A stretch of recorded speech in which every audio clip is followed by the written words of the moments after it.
abogado melipillano, ex diputado, ex frente amplista, ex convencional, masón, radical, pero no bombero hasta donde yo sé, y ahora transformado ya formalmente en un escritor, en un periodista. Y hoy día vamos a hablar de su último libro, llamado El Patio del Poder, que ha sido muy polémico y muy exitoso en ventas también. Don Renato Garín, bienvenido a Crónicas de Wilson, ¿cómo estás? Hola, un gusto estar acá. La única corrección que tengo que hacerte es que ¿Mm? yo jamás he sido masón ni pienso serlo, la verdad. Yo pensé que erais masón, ¿por qué tenía esa idea yo de que No eras sé, mucha masón? gente lo piensa, la verdad. Me han invitado un par de veces, les tengo ¿Ya? respeto, pero la verdad que eso andarse desnudando ante terceros no es lo mío. Al menos para efectos comunitarios religiosos, como lo hacen ellos, ¿verdad? Así es. Oye, tuve como un problema con la cámara ahora o idea mía que me veo así como. Sí, Ahí te sí, ahí fuiste, sí. Pero sí, ahí volví. ahí está. Ahí volví. Oye, Renato, cuéntame primero. Me gustaría, antes de meternos en el libro tuyo, meternos en la polémica que ha generado tu libro.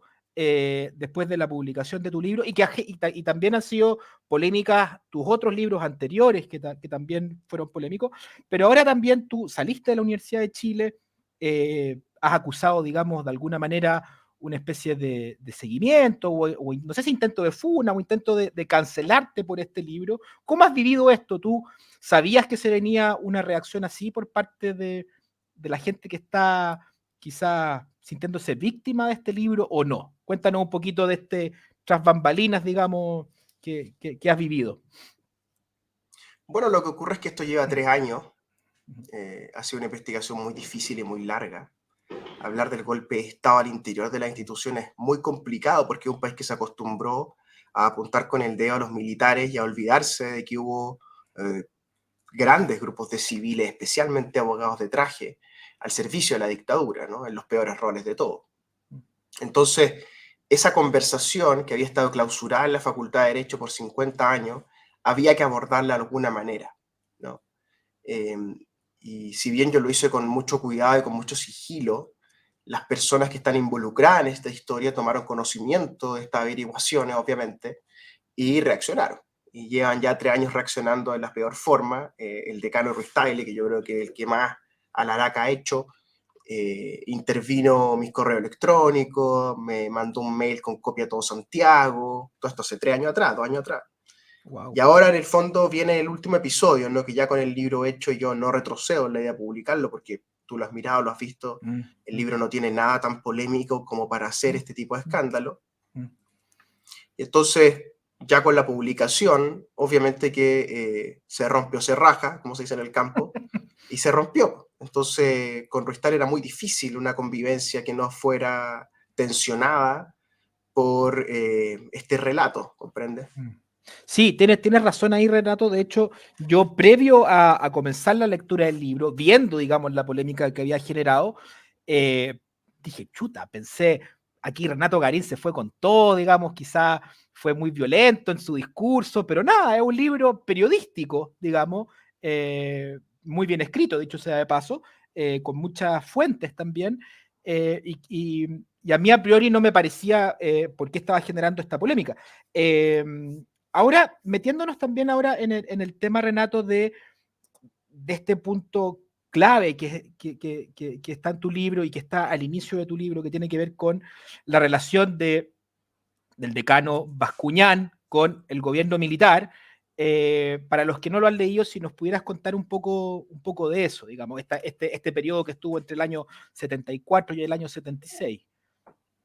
Bueno, el libro tiene 3 tercios, Mm, ¿no? Son ujú, 9 capítulos y cada tercio tiene 3 capítulos. Los primeros 3 capítulos son un gran raconto mm, histórico, bastante veloz, mm, ¿no? Desde 1919 hasta el 2019, mm, más o menos, ¿no? Eso va desde los antiguos decanos de la Casa Central, cuando la Facultad de Derecho mm. ocupaba el Ala Oriente, que hoy día se dedica a la editorial universitaria, ¿verdad? Hasta la elección de Pablo Ruiz Tagle en 2018. Y ahí justo el meridiano son los 50 años, ¿no? Que es 1973, 1974, ¿verdad? En ese momento, en ese punto de la historia, creo yo, es donde la Facultad de Derecho cambia de manera irremediable. Augusto Pinochet, que es un exalumno de la Facultad Generación 55, luego el 56 parte a Guayaquil, en la misión donde conoce a su amante, ¿no? Su amante ecuatoriana, ¿no? De la alta alcurnia ecuatoriana. Pinochet interviene el 74, como digo, entonces en la facultad. Y la interviene primero con mano de aviadores a nivel de rectoría, César Ruiz Danjó, que había sido el ministro de Transporte de Allende, que te acuerdas que cae a los 9 días por el segundo paro de transportistas que vota entonces el segundo gabinete militar donde Carlos Prats era ministro de Defensa. Y Pinochet le encarga a este aviador, César Ruiz Danjó, el rectorado de la Universidad de Chile, que era vista desde el punto de vista de los golpistas como uno de los lugares más complicados, más difíciles, más conflictivos a futuro. Y así fue. Y sin embargo, César Ruiz Danjó no interviene directamente en la Facultad de Derecho, sino que deja al decano Máximo Pacheco Gómez, un demócrata cristiano, que es el papá de Máximo Pacheco Mate, ¿no? Actual presidente de Codelco. Y ahí entonces empieza la historia, que es que el 74, Máximo Pacheco Gómez ya estaba recibiendo testimonios de alumnos, viudas, esposas, hijas, hijos, sobre lo que estaba ocurriendo en Chile, las torturas, ¿verdad?, masivas, las deportaciones masivas, y este decano entonces estaba actuando a favor de las víctimas. Esto llega a oídos de la dictadura, llega a oídos del rector, y entonces ocurre un golpe blanco en la Facultad de Derecho, se saca a Máximo Pacheco Gómez del decanato en marzo del 74, hace justo 50 años atrás, y queda la vacante entonces, y hay que buscar a un decano designado que acepte, en plena dictadura militar, ya clarito lo que estábamos, marzo del 74, que acepte ser decano designado a la Facultad de Derecho, ¿no? Y esa pregunta a mí me fascinó hace mucho tiempo, yo unos 20 años investigando sobre esto de esa manera, porque este personaje es impresionante, ¿no? Que es Antonio Bascuñán Valdés, el conde de Zapallar, descendiente por el lado Valdés de los dueños de la chacra Locaña, que hoy día es la comuna de la Florida, y casado con Soledad Rodríguez Subercasó, que por el lado Subercasó es uno de los clanes fundadores de Zapallar. Pero estamos hablando de un hombre muy conectado con las élites y la oligarquía santiaguina y zapallarina que acepta ser decano, ¿no? Con Alessandri también está emparentada la señora de él, ¿cierto? No, ¿No? porque tú estás confundiendo a Máximo Pacheco con Perdón, sí, Máximo Pacheco, tienes toda la razón. Sí, sí, sí. Bueno, que la señora. Sí, fue muy digna la labor de Máximo Pacheco en todo caso, como decano de la Facultad de Derecho. Previo a que Cuando lo uno, sacaran. cuando uno lo mira en sentido histórico, sí. Y valiente. También hay bastantes críticas contra él, por no haberse la jugado más todavía, digámoslo así. Todo este periodo está asignado por eso, digamos, o sea, toda la conversación con los Mapu, con la izquierda cristiana, con la democracia cristiana de la época, con Jaime Ales, que ha sido una fuente muy importante por la toma del 71, el Barbas, hijo de Alejandro Ales, ¿no? Que es el ministro de Minería de Frey, que le coloca su nombre se le coloca su nombre, ¿cierto?, a la mina Alejandro Ales. O sea, estamos hablando de gente muy importante en la democracia cristiana, muy importante en la unidad popular, que terminan enfrentados unos con otros de manera muy fuerte. Una tragedia realmente al interior de la facultad. Entonces, lo de ahora es más una comedia. O sea, todo esto de Fernando, Alfredo, Pablo, Antonio y yo, tiene más que ver con una comedia postmoderna, un poco millennial quizá, pero lo realmente grave es lo que el libro cuenta sobre la tragedia de Pío IX a partir de los 70, ¿no? Sí, y ahí, ¿cómo se oculta esto, Renato? Porque tú también, aquí corrígeme, pero por lo que entendí en el libro, incluso el general Contreras tenía una oficina ahí en la En la facultad fecha. en la FECH, claro, o sea... Sí, ahí, para quienes no son de Santiago, por Vicuña Maquena, si tú sales de la Facultad de Derecho, atraviesas Plaza Italia, te metes por Vicuña Maquena por la vereda poniente, tiene una callejuela, ¿no?, que hoy día lleva el nombre del periodista asesinado en la dictadura del Pepe, ¿no? Pero antes de la dictadura ya estaba ahí una sede de la FECH, y ahí se instala Manuel Contreras un tiempo a dirigir la represión, ¿no? Y Miguel Otero, el profesor Miguel Otero, que es el encargado de las exoneraciones legales al interior de la universidad, se le entrega una oficina en lo que hoy día es la Radio Universidad de Chile, en la esquina de Miguel Claro con Eleodoro Yáñez. ¿Y cómo se oculta esto tanto tiempo, Renato? Bueno, yo creo que, en primer lugar, los civiles apuntaron a los militares sistemáticamente. este es un país, creo yo, con una memoria muy frágil y de una ignorancia muy desatada. Por ende, no se comprende el rol de los abogados en esta dictadura. Mm. Y en tercer lugar, creo yo que el grupo que rodea a Bascuñán se ocupa de que nadie hable de esto hasta el día de hoy, ¿no? Porque eso dañaba entonces a ellos mismos. O sea, la reacción de Ruiz Tagle, Yatria y compañía no es por Bascuñán, no es que, Garín está atacando la memoria del profesor Bascuñán. No, no. Se le está viniendo la estatua de Bascuñán que ellos mismos construyeron encima de ellos. Y no tienen espacio para arrancar, ¿comprende? Porque es muy grave lo que han hecho. Se cumplen 50 años el año pasado del golpe de Estado y ninguno de estos muchachos es capaz de decir una palabra, Vicente, sobre lo que ocurrió en la facultad. Ni Juan Pablo Mañalich, ni Alfredo Jocelyn Hall, ni Pablo Ruiz Tagle, ni Fernando Atria, ni Jimena Fuentes, ni Nicole Neme, que parece ser la candidata decana, ¿verdad?, para el futuro. Es decir, estamos ante una especie de silenciamiento histórico gravísimo porque el maestro de estos muchachos está involucrado. Eso es. Hablemos de Atria ahora, Renato, y específicamente me gustaría que tú nos pudieras explicar cómo se da este vínculo del profesor Atria con Bascuñán, pese al laicismo o pose, digamos, liberal que tenía Bascuñán y este catolicismo, digamos, de Atria. ¿Dónde conjuga, digamos, este vínculo entre ambos? Bueno, yo diría que esa es la gran segunda pregunta que yo me hice en esta investigación. O sea, primero la primera pregunta es el 74, ¿no? Y la segunda pregunta es cómo este grupito de gente cuaja en el entorno de este hombre, ¿no? Y son muchos. Son como 15, 20 personas muy destacadas hoy día, todos con sueldos muy altos, ¿verdad? Muy encaramados en este jueguito de la pequeña burguesía, de la reputación y todo eso, ¿no? Que a ellos les importa mucho y por eso se ponen tan nerviosos. En el caso de Atria, estamos ante el más lector, el más agudo, el con la cabeza más amueblada, ¿no?, de todo este grupo. Más que Ruiz Tagle, más que Correa, más que Jimena Fuente, más que Nicole Neme, más que Jocelyn Hall, más que Ruiz Tagle, más que todos. Digamos. No es necesariamente el más inteligente, pero sí el más comprometido con la tarea intelectual, por así decirlo, ¿no? Ahora, tampoco es un genio, como se ha intentado posicionar en algún momento, o sea, este gran intelecto, tampoco es eso. Es un muchacho rechazado en Oxford. ¿Ya? Por eso estudia en Edimburgo su doctorado, no en Oxford. Imagínate que yo quedé en Oxford. Yo no soy la quinta maravilla, ¿me entiendes? O sea, para que pongamos un par de parámetros, ¿me entiendes? Fernando llega a la facultad un año clave, que es el 87. Eso es súper importante entenderlo. El 87 es una generación signada por la historia en la Facultad de Derecho, parecida a la mía, digamos. La mía es la 2004 y estos son los 87, donde encontramos personajes tan variopintos como Álvaro Elizalde, Carola Toá, Fernando Atria, Jimena Fuentes, Rodrigo Correa, etcétera, etcétera, etcétera. Que o son generación 86, o entraron en el 87, o estaban en la facultad en el 87, pero vivieron el 87 en este patio. Y ese es Fernando siendo mechón. Y ese es el año en que cae Federici, el famoso año en que cae Federici.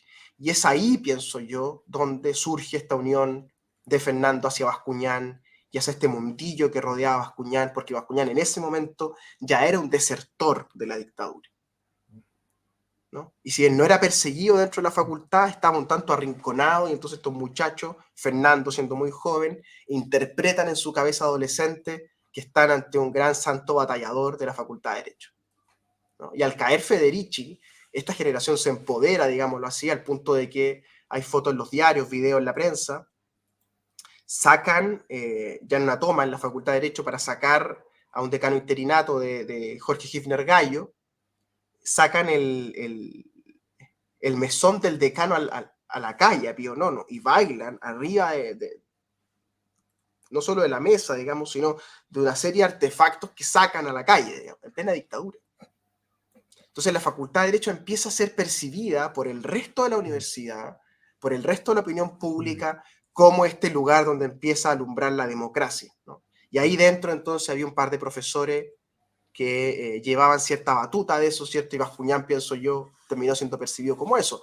Pese a ser un hombre muy mantequilloso, digamos, difícil de agarrarlo,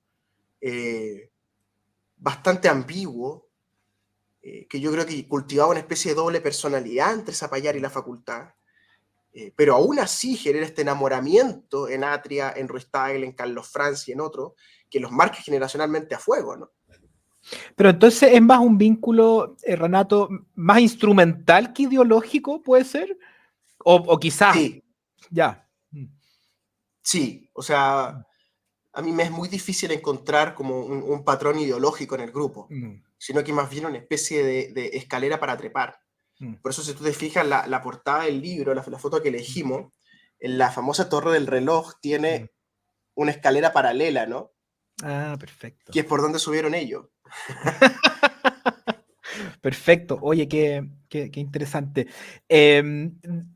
Quiero seguir también como en esta época, en los años 80, 70, y te quería preguntar por un tema que creo que no te han preguntado y que me pareció muy interesante también, como lo tocaste quizás no tan profundamente como otras cosas, que tiene que ver con Pablo Rodríguez Grez, que yo considero una figura muy interesante y que de alguna manera en su lucha quizás de este grupo de nacionalistas, con los gremialistas liderados por Jaime Guzmán, es como una especie de derrota también de la Universidad de Chile o de algunas corrientes de la Universidad de Chile al interior del gobierno militar, de la dictadura, digamos. Me gustaría que ahí pudieras ahondar, digamos, en este personaje que es Pablo Rodríguez Grez y cómo se da también esta lucha, digamos, contra los gremialistas en esta época. ¿Y qué opinión también tienes de Pablo Rodríguez?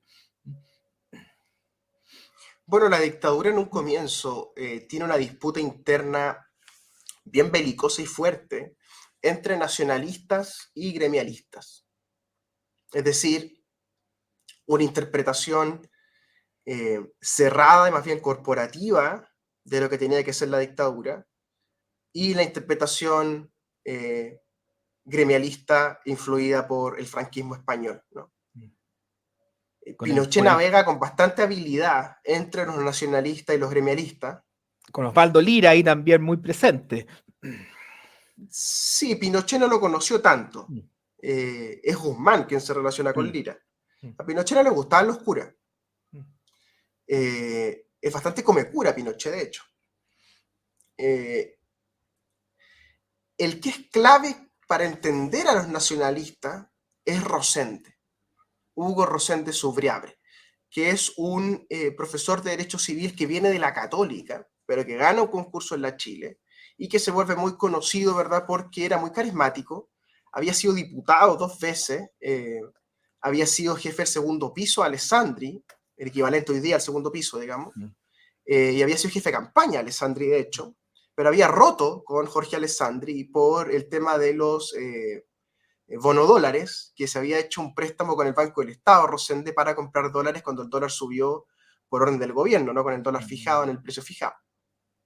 Entonces Rosende era una figura caída del alessandrismo en la Facultad de Derecho, y venida la dictadura, él y su grupo, que es Pablo Rodríguez, su principal adalid, ¿cierto?, toman gran relevancia. Pablo Rodríguez, Time y compañía fundan Patria y Libertad.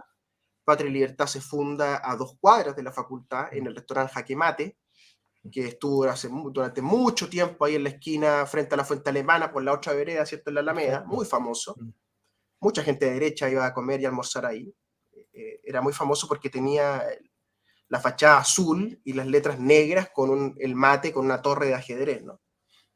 Y ahí nace Patria y Libertad, y ahí se conjuga entre la facultad y ese restaurante el movimiento Patria y Libertad, este nacionalismo anticomunista que surge en los 70, ¿no? Su principal referente ideológico es Hugo Rosende, y sus grandes artífices políticos son Pablo Rodríguez Grez y Eugenio Time. Pablo Rodríguez Grez ya destaca desde muy joven como estudiante y profesor en Derecho Civil, participa siendo estudiante como secretario del proceso de reforma dentro de la Universidad, de la Facultad de Derecho de la Universidad de Chile, y también después de la universidad también participa. Por ende es un habitué del patio, ¿sí? Y claro, llegado al año 97, mucho después, cuando Bascuñán era un agente secundario ahora en la facultad.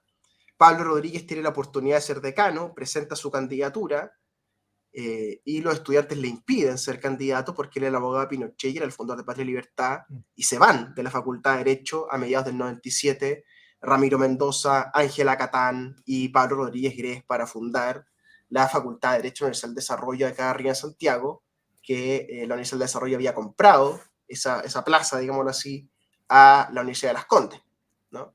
Y ahí nace entonces esta super facultad de Derecho que arma Pablo Rodríguez en la Universidad del Desarrollo y la tira para arriba realmente, ¿no? Wow, interesante. Hay otra figura también que es interesante, Renato, y es la de Alfredo Jocelyn Holt, que de alguna manera algunos dicen que el libro es suyo, es como un preludio del tuyo. ¿Cuál ha sido el rol de Alfredo Jocelyn Holt en todo esto? Digamos, cuando me refiero a todo esto, en los últimos años, en la Escuela de Derecho de la Universidad de Chile. Bueno, Alfredo Jocelyn Holt es el hermano de Tomás Jocelyn Holt. Son hijos de un caballero irlandés que era diplomático y de la señora Letelier, que es descendiente de la Quintrala, de Catalina de los Ríos y Lisperger, de una hermana de la Quintrala, para ser más precisos todavía. Eran por ende descendientes y administradores de lo que era el Fundo Santa Rita en el Maule, que no es la hacienda Santa Rita, sino el Fundo Santa Rita, que era enorme, 5.000 hectáreas regadas, decía Jocelyn Holt. Y lo expropiaron primero con la DC y después con la Unión Popular. Por ende son una familia muy golpeada por la revolución política en Chile.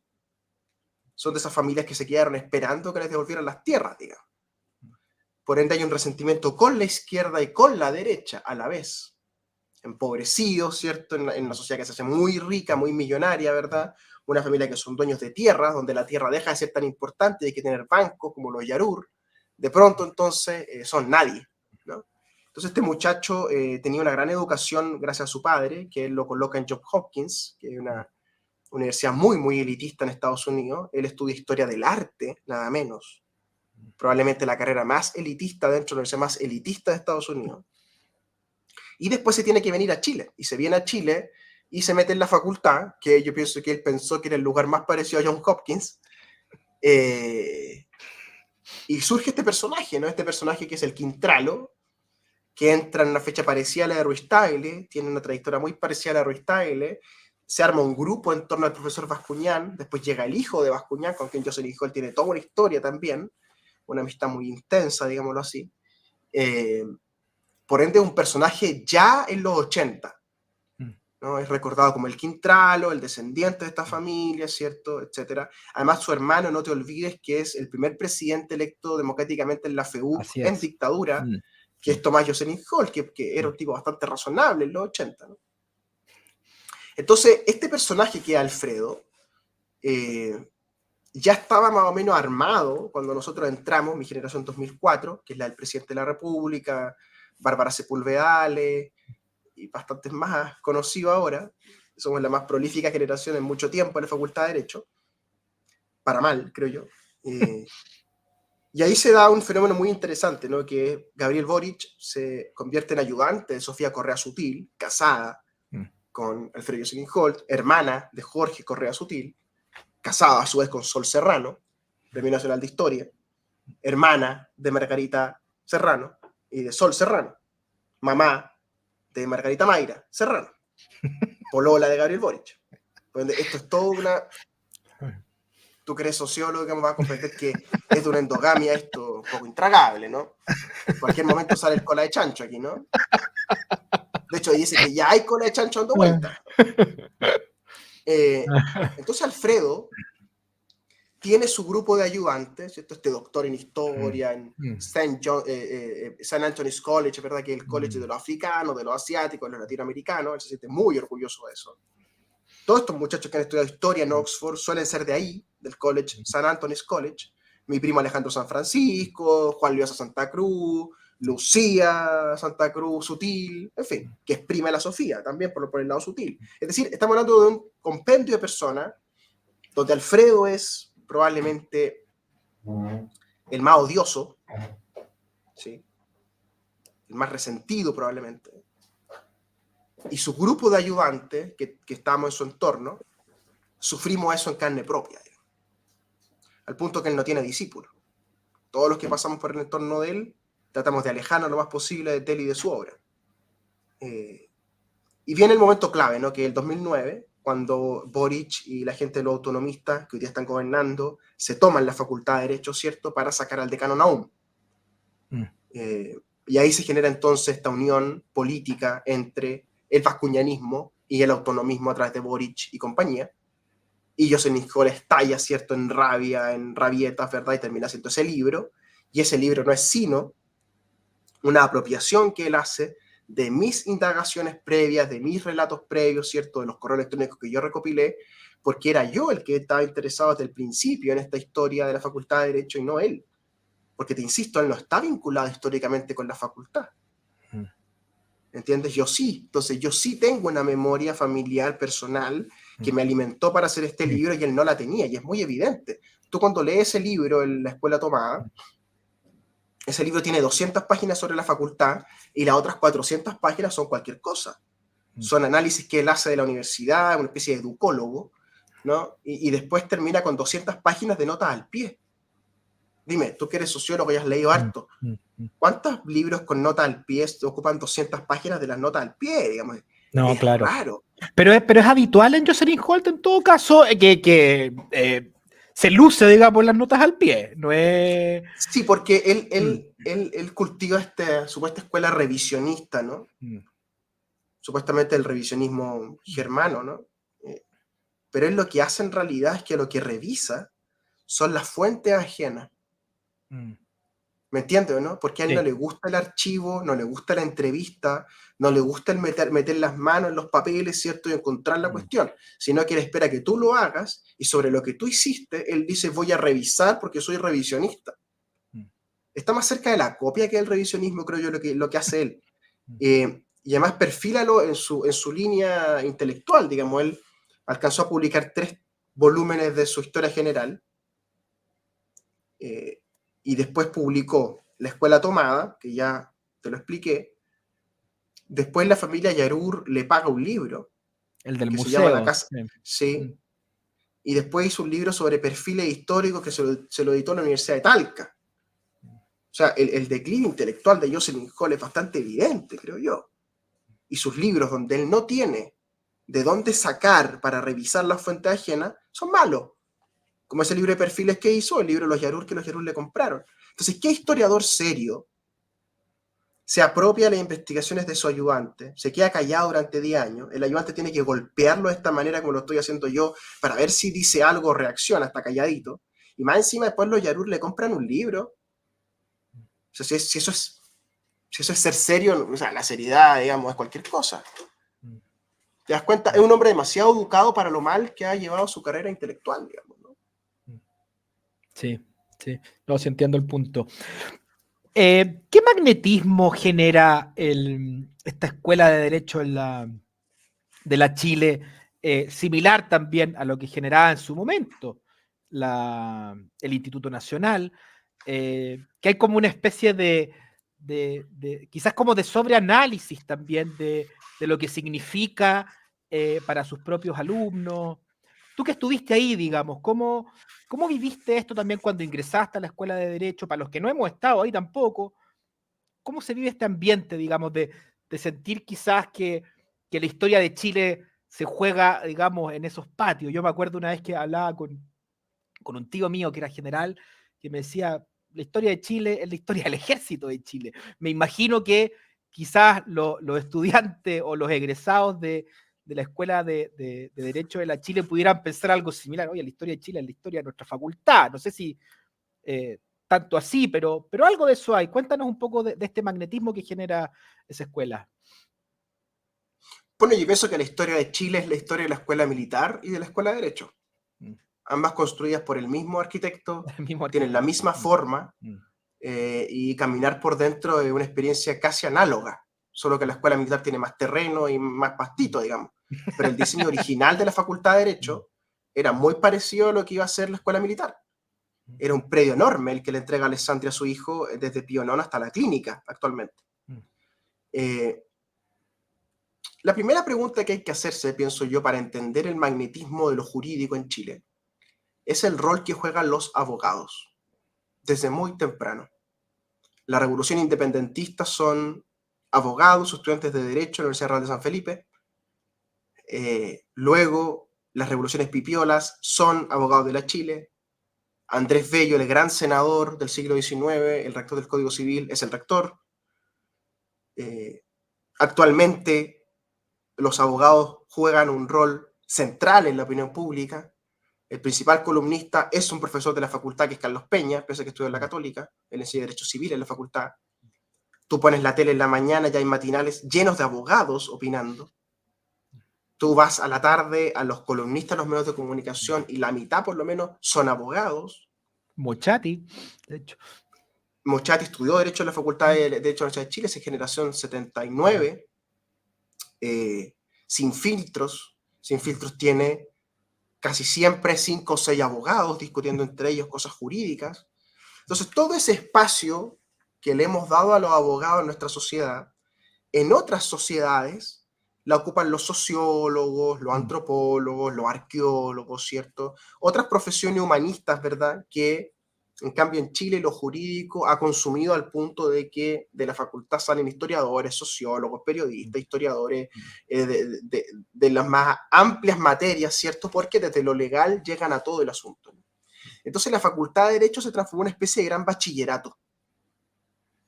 Un gran bachillerato de las humanidades, ¿no? Lo fue durante mucho tiempo, pienso yo. Ya no tanto, pero lo fue durante mucho tiempo, que la gente que quería ser escritor, que quería ser historiador, que quería ser antropólogo, arqueólogo, lo que fuese, no le podía decir a sus padres en el viejo Chile, mira, yo quiero ser tal cosa, sino que tenía que disfrazarlo, ¿verdad?, de ser abogado, porque en nuestra sociedad ser abogado es más importante que ser sociólogo, ¿no? Y ese fenómeno tiene mucho que ver con este edificio. Que tú pasas por ahí y dices, ahí estudian los abogados, ¿no? Y entonces las mamitas y los papitos dicen, ay, yo quiero que mi hijo, mi hija estudie ahí, ¿cierto? Y le cagan la vida a esa persona, ¿verdad? Hay mucho de eso. Entonces ahí tienes ya dos cuestiones bien importantes. Primero, esta universidad es la única que existía.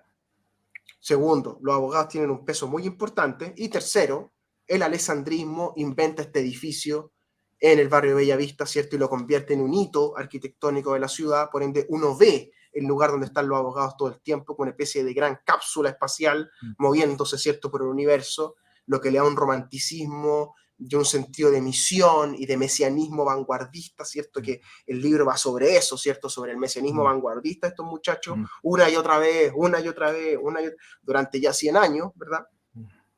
Todo eso sumado, coctelera, sacas un trago, ¿cierto?, que es embriagante, ¿verdad? Ser abogado de la Universidad de Chile, ser profesor de la Facultad de Derecho de la Universidad de Chile, pero qué mejor que eso, ¿eh?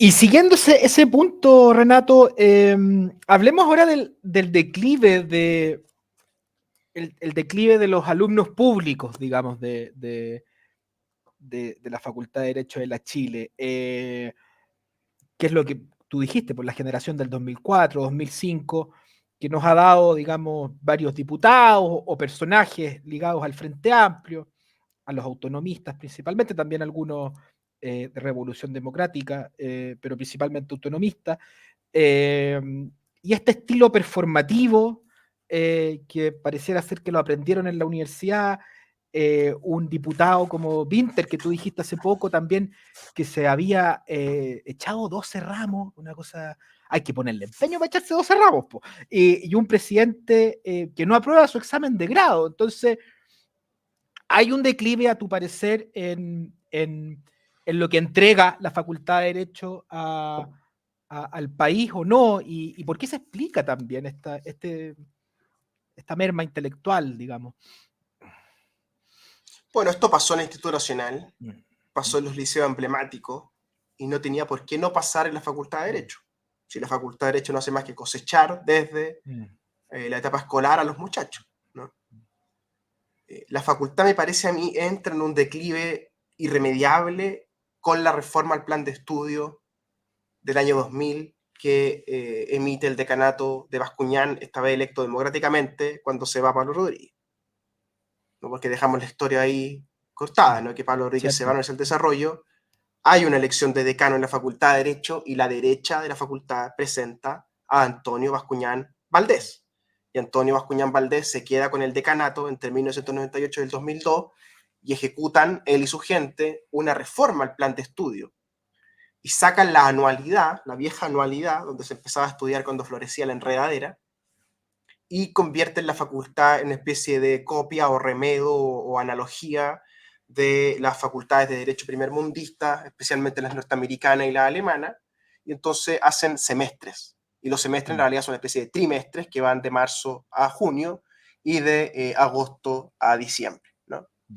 Y llenan de pruebas la facultad. Cada ramo va a tener 2 controles que van en el 30%, más un examen con el 40%, por ende un estudiante promedio tiene el orden de 24 o 25 pruebas en ese sistema al año, más la ayudantía y todas las leceras que se hacen en la universidad, todas inservibles por supuesto, ¿no? Y le llenan la cabeza entonces al estudiante de evaluaciones permanentes. Y entonces al estudiante le pasa lo siguiente, Vicente, que es que tiene que empezar a elegir entre ir a clases o estudiar para la prueba. Y entonces tú vas a las aulas de clases de la Facultad de Derecho de la Universidad de Chile, ahora en mayo, por ejemplo, en temporada de prueba, y las clases normales no hay nadie. O hay muy poca gente, el 20% del aula, digamos. ¿Por qué? Porque todos los muchachos están calentando la materia para la prueba del otro ramo que tienen a la tarde o mañana. Y así todos los ramos. Entonces empiezan a dar una vuelta que es no ir a clases, es estudiar para calentar el ramo, que se les va a olvidar a la mañana siguiente para volver a hacerlo con el otro ramo.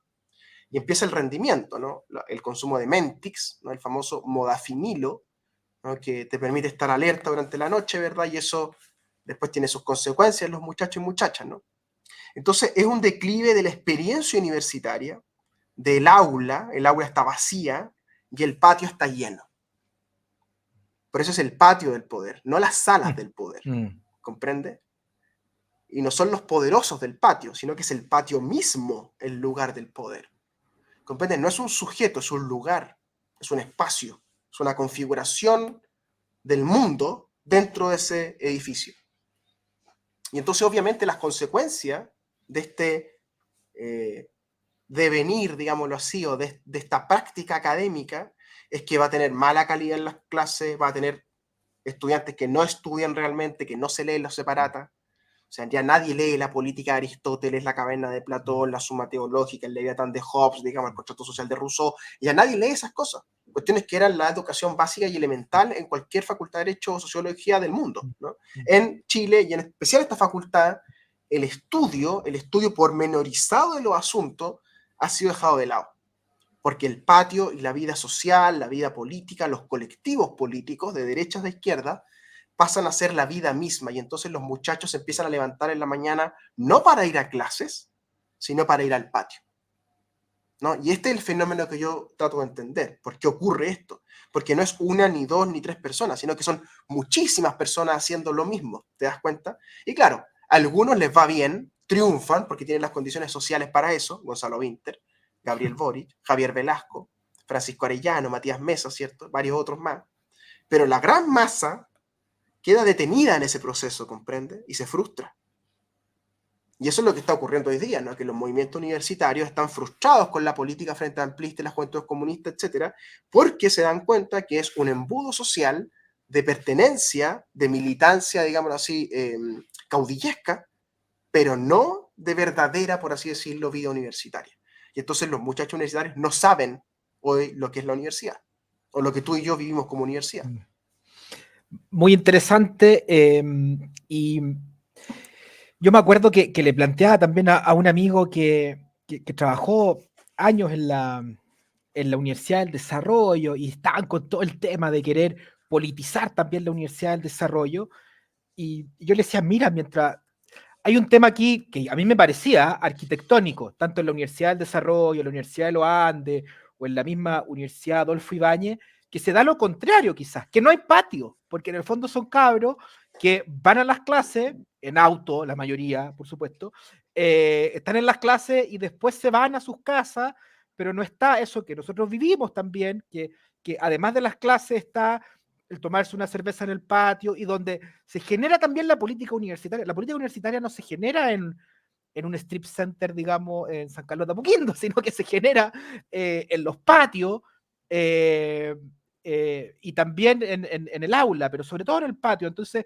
¿cómo ves tú también esto sobre todo en las universidades privadas, donde se está yendo la élite, porque la élite también está vaciando la Universidad de Chile e incluso la Universidad Católica, para irse a estas universidades privadas donde no hay vía política en estas universidades? ¿Qué pasa en la sociedad con esto? ¿Y qué pasa con nuestra élite? ¿O qué podría pasar con nuestra élite a futuro, según tu visión? Yo no diría que no hay política, es una política distinta. Mm. O sea, hay política en la Universidad del Desarrollo, en la Universidad de los Mm. Andes, etc. Así que no hay colectivos universitarios de izquierdas como lo hay en la Cota Cero, digámoslo así. Pero a mí no me parece que sea ni bueno ni malo una cosa o la otra, sino que hay que pararse a mirar el fenómeno. Exacto. O sea, de por qué en la Cota Cero se vacían las salas y está todo en el patio, como si fuera una especie de socialización estúpida todo el día, de saludarse como estúpido realmente, porque no hay nada valioso en esa interacción social, nada, ¿no? O sea, especie de goce adolescente estupidizante basado en los teléfonos y en los smartphones. Y al otro lado, claro, son estacionamientos, ¿no? La Universidad del Fibañez, la Universidad del Desarrollo tienen mucho espacio para estacionar los autos. Y claro, entonces la vida universitaria de los muchachos suele ocurrir en los autos, ¿no? Y uno los ve bajando o subiendo en choclones, ¿cierto? Metidos entre estos autos chicos, ¿verdad? City cars que los padres o madres les compran para que vayan a la universidad, ¿no? El Pero auto del poder vas a tener. me parece a mí que en realidad la experiencia universitaria ya terminó en todo el mundo. O sea, yo no en Oxford no vi nada del todo distinto a lo que se ve en Chile o en la UNAM o en Nueva York o en Stanford o qué sé yo, en Hong Kong. Porque la universidad ya perdió el sentido de tener un conocimiento exclusivo que solo se obtiene allí. O sea, tú te metes a YouTube y encuentras una clase sobre Wittgenstein mucho mejor que la que puedo hacer yo en la universidad.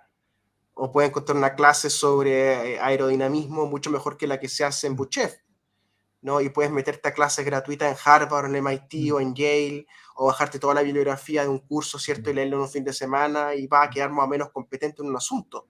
Entonces, ¿de qué sirve ahora la universidad? Yo tengo grandes dudas de eso. ¿Y de qué sirve la universidad en tema humanista? Y en especial en derecho. O sea, ¿para qué queremos más y más abogados? O sea, la facultad de Derecho tiene 500 alumnos todos los años nuevos. Suman a los de la Católica, Alberto Hurtado, Adolfo Ibáñez, la de Loanda, la del Desarrollo, la UDP, la U Central y las demás, Regiones, digamos y que, las de claro, o regiones sea, también. no hay espacio laboral suficiente para todos esos muchachos con título de abogado, no los hay. Si no hay juicios todo el tiempo en todas partes, ni hay cargos para abogados en todas partes, ¿entiendes? Entonces, ¿qué está generando allí? Descontento de las clases medias que sacan su titulito de abogadito, ¿cierto? Lo cuelgan en la muralla y después o son desempleados o son esclavos, ¿verdad? De un trabajo mal remunerado para vivir después de los créditos y endeudados. Ese Entonces, ¿de qué te libro sirve de, ser? sí. Ese libro de ¿De qué te... Ortúzar, de hecho. Bueno, Ortúzar es un ayudante de Atria, pues. Ya. Tal como cuento en el libro. Ortúzar pasa por la Facultad de Derecho, creo que un año o dos, y se va, después tiene muy malos resultados, y termina casado con un ayudante de Atria, María Ignacia Mesomi, que entiendo que hoy día vive en Escocia. Ortúzar Sí. es un caso muy, muy curioso, ¿no? Que él vive en Escocia, estudia en Oxford y opina sobre Chile. Esos son los intelectuales chilenos, ¿no?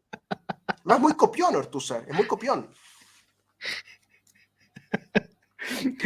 Oye, Renato, ya para ir terminando, me gustaría que andaras un poquito más en esta relación del Frente Amplio con la élite del Frente Amplio.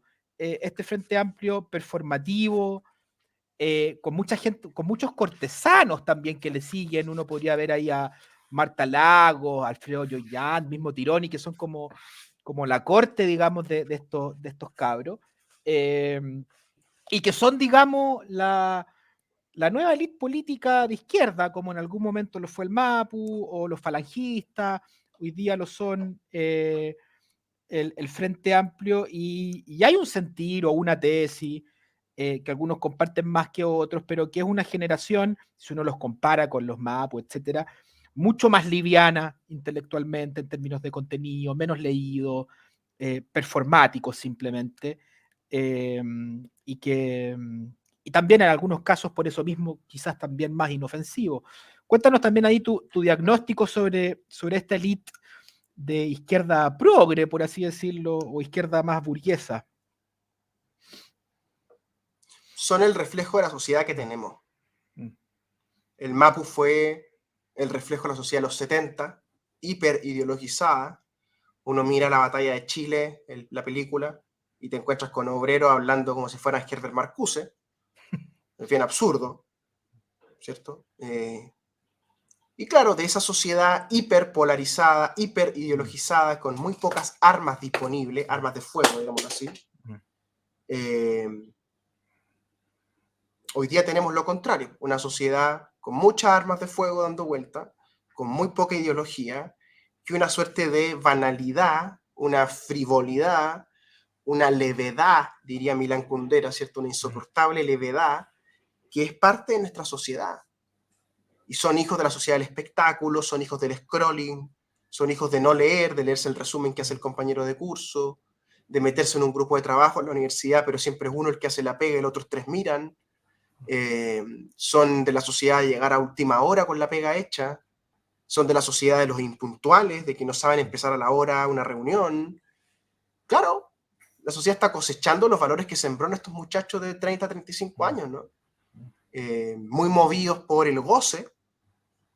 Esto creo yo que es la gran contradicción que acumulan dentro de sí, ¿no? Tanto los comunistas como los frente amplistas jóvenes, que gozan con este sistema.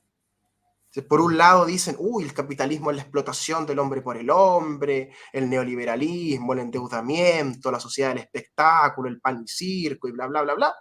Y después tú los ves gozando y metal en los conciertos, ¿cierto? Y con productos caros, como disfrutando del sistema que odian, ¿no? Y esto está muy presente en Camila Vallejo, en Boric, en Winter, en Diego Ibáñez, y del otro lado incluso en Chalper, ¿no? Porque también Chalper tiene esta pulsión media anticapitalista de derecha, ¿no? Como esta especie de parroquia conservadora, que en el fondo remite, creo yo, a una adolescencia muy mal vivida, de lado y lado, ¿cierto? De un gran peso del espectáculo y la pantalla en sus vidas, y por supuesto la poca lectura. Incluso los más leídos no leen. O sea, yo en la Cámara de Diputados le pregunté, creo que uno por uno, ¿cuánto habían leído los Detectives Salvajes, por ejemplo? O sea, yo era el diputado raro porque leía libros. O sea, el hecho de leer su libro a la semana, ellos lo encontraban raro, curioso, llamativo. Muy, muy malo el nivel del Parlamento. Es que te insisto, es el reflejo de la sociedad que tenemos. Pero a Una ti te sociedad llamó que la no, atención, en el fondo fue como, wow, yo esperaba algo mejor cuando de pasaste a los ser jóvenes, diputado. de los Ya. jóvenes. Porque los jóvenes tenemos todo el conocimiento a nuestra disposición. O sea, están todos los libros en internet, está todo el material, están todas las clases, digamos, si tú quieres ser marxista, puedes ser el mejor marxista de la historia en este momento, digamos, con todo el material que hay, ¿comprende?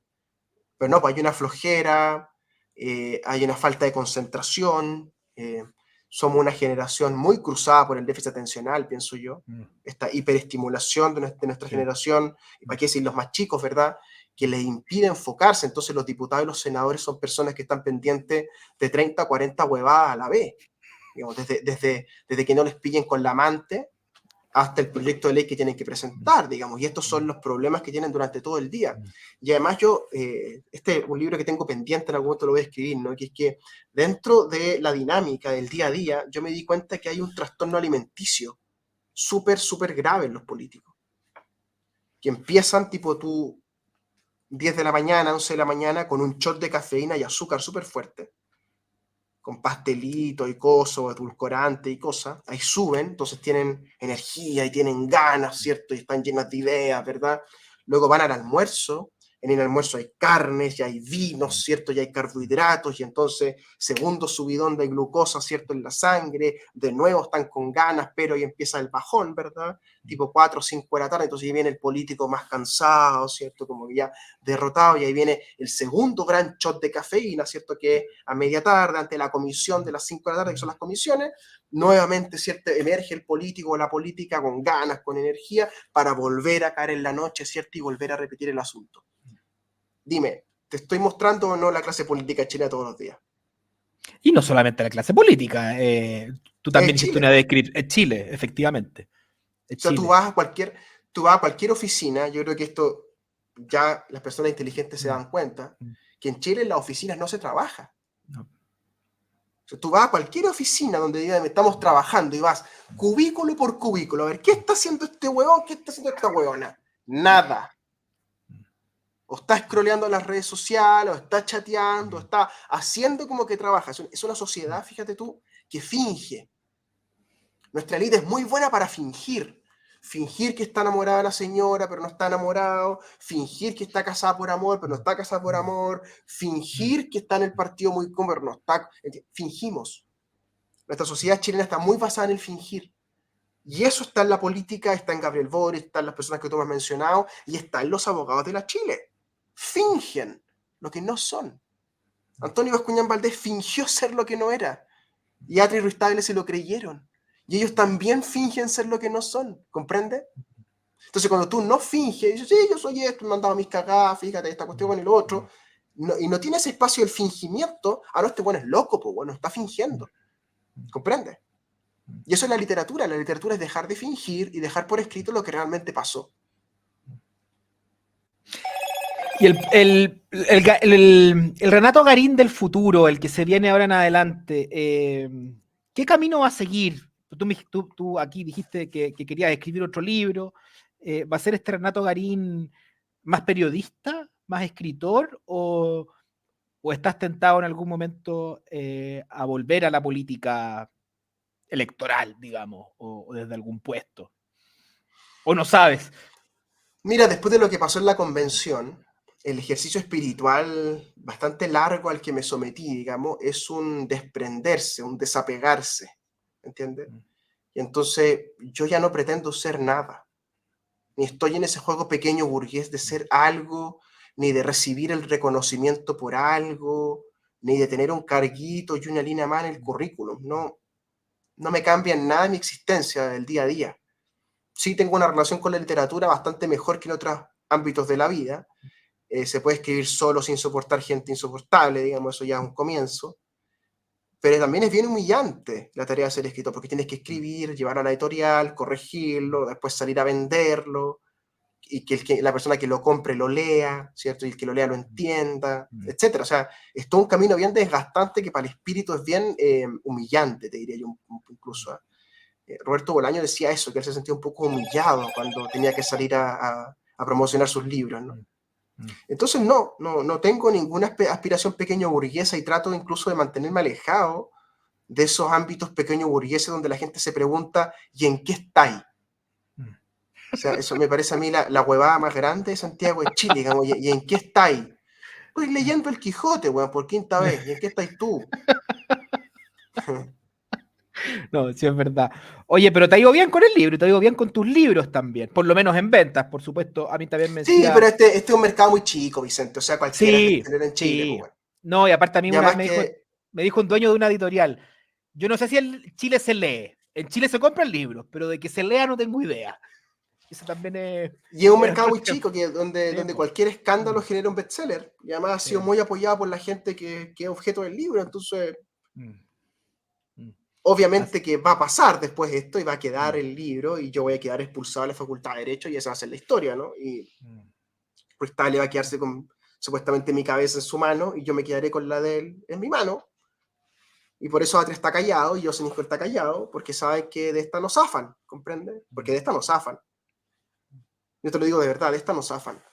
Toda la historia de Chile va a comentar que estos tipos son discípulos de un colaborador civil de la dictadura y que trataron de taparlo. Fernando Atria, Pablo Ruiz Tagle, Enrique Barra, Alfredo Yosenijol, Nicole Neme, Rodrigo Correa, Jimena Fuente y varios más. y varios más. Se merecían esto, Vicente, y mucho más. El libro se queda corto. De la bajeza moral, de la bajeza ética, de estos personajes que se arrancharon al lado de un oligarca de Zapallar y que ahora son progres que querían cambiar la Constitución. Alguien tiene que contar la historia, Vicente. Muchas gracias, Renato, por este tiempo. A ti, ha sido una excelente conversación. Muchas gracias a ti. Un abrazo grande, ¿ah? Chao, que estés muy bien.